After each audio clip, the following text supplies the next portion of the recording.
Boys and girls, Tyler Mahoney here. I'm with Richard Bowling of Richard Bowling's Guide Service.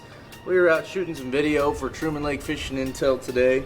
For those of you guys that are watching this on Facebook or YouTube and are just coming across this, Truman Lake Fishing Intel is a website that's specific for Truman Lake. We work with all the guides like Richard Bowling here, doing as many fishing reports as we can. During peak fishing season, I think we're doing close anywhere from 40 to 60 reports a month between weekly, daily, stuff that our members contribute, tons of updated information to stay on top of what's going on in the lake for multi-species, crappie and catfish we cover quite a bit, bass, white bass hybrids, lots of that kind of stuff. And you know, we do a ton of fishing reports, and these are coming straight from the guides that are out here every day on the water, so you know it's super accurate and super up to date. We did a really fun video today with the drone. Richard, you've been seeing the lake's, what, 2.5 feet low?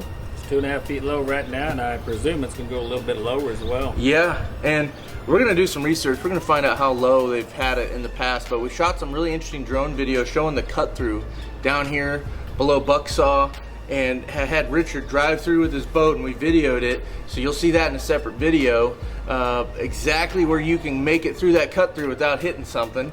And even with as low as it is and as easy as it is to see everything now, there's still just one little thing that we bumped up. It's a dicey little area, but that video is going to show you the safest way to go through that cut through. You're going to get a good look at the island, and then there's a smaller island to the south of it even that isn't quite out of the water, but you can see it's a low spot that you could probably get hung up on right about now. I've seen boats hung up on it. So, you know, as far as the lake goes right now, I don't think it could really be fishing any better.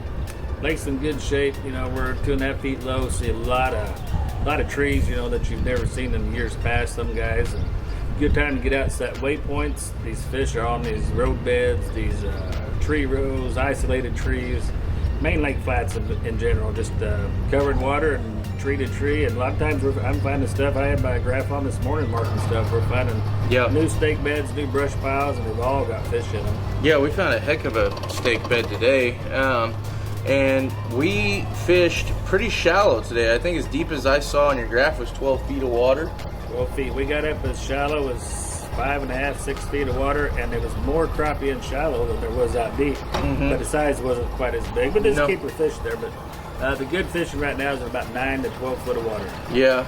We did see in that shallower water some of the bigger schools in that shallower water. Some of them schools had 20 to probably 30, 40 fish in them. You just drop in, and you can't really single out what you want. You get what you get. You have to weed through a lot of those little guys. But it makes, you know, if you're wanting action, that's a lot of fun. But me, personally, I'd rather single out one fish and catch it with a live scope. Right. For guide fish, you know, kids and stuff, that's great to get in schools like that. Now today we're on the Grand Arm. We fished around the U Highway Bridge on up. You've been out on the Osage and done pretty decent recently. I was on the Osage last 2 days, and yesterday over there, yesterday morning's trip, we caught some big crappie, and a bunch of them. Days in fence rows that run parallel to the bank. Again, about 9 foot to 13 foot of water. 6 to 12 feet down. Some of them fish laying on the bottom even, but there's all, if you go back and look at my Facebook page, you'll see there's all big crappie. Yeah. Now, you guys, just like everyone else, is wanting to save gas money. I mean, you don't have to go far from Berry Bend or far from Bucksaw. Now, if you put in at Bucksaw, you can stay within 2 miles of the boat ramp and catch all the fish you want. Yeah. If you're at Berry Bend, if you go to the left, go down, tons of fish, schools of fish like we're talking. If you go up, you're going to kind of scatter it out more, but bigger fish, and to me, a lot more fun. Yeah.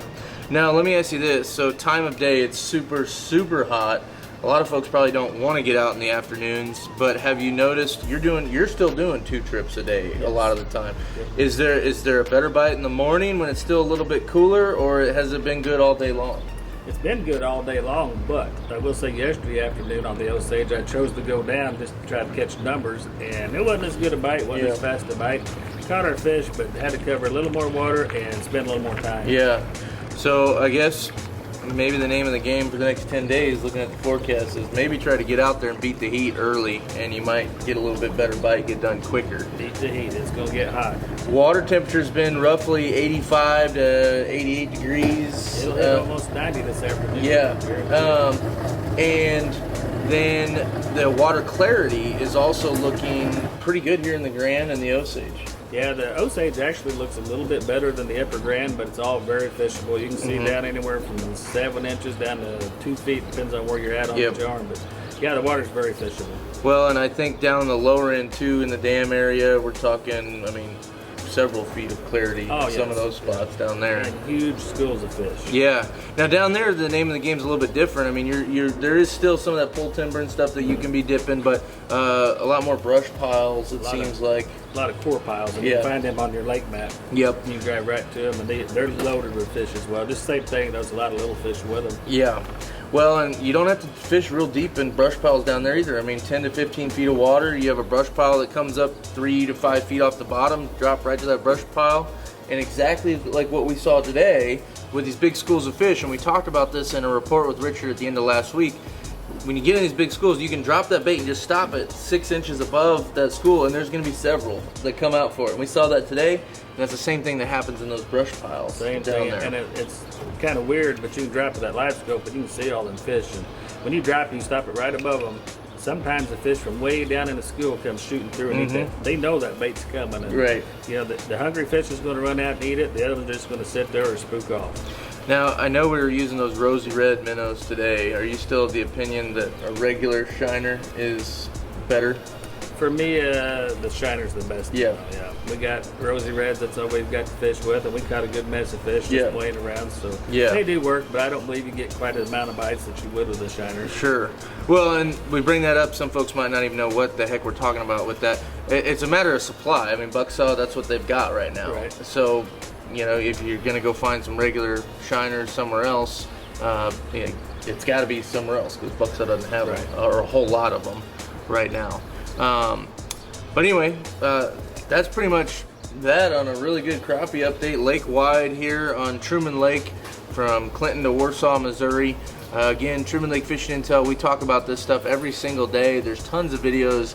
I think just since August of 2020, since we started, we've got well over 250 videos. I think we're pushing 300 videos that we have posted up there.